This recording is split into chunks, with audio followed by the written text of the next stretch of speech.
Rumors of potential tapering in the eurozone have created fears on markets, high volatility and rising government bond yields.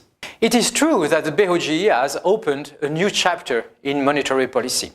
Its purpose was to restore a positive yield curve, to put some floor on short-term interest rates, and to target a 10-year GGB yield close to 0%. In parallel, the BOJ continues to buy GGBs, its purchases are less concentrated on the 10-year, and it also continues to buy rates and ETF. The ECB is far away from the same policy. It seems justified, the ECB, to pursue its same own strategy in the next quarters, meaning no change in the current bond buying and its amount. As inflation is far away from the 2% target in the eurozone, and the recovery in credit still in its infancy, the ECB should not change its strategy before the end of the year.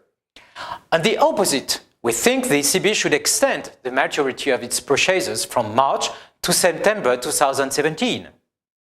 It is possible that in the next summer, the ECB could think about adapting the amounts of the bonds purchased, but as it was the case for the Fed, this decision is largely data-dependent, precisely inflation-dependent.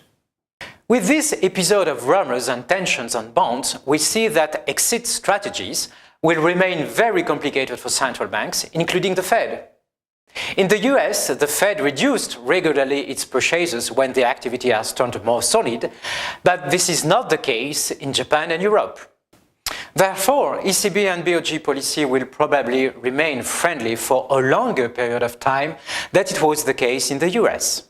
So the first central bank that could potentially change its holding of bonds is the Fed, due to the maturity of the year's cycle.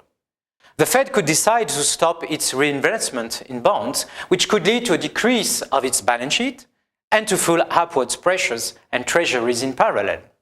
And the opposite, the balance sheets of the ECB and the BOJ should continue to expand at a rapid pace.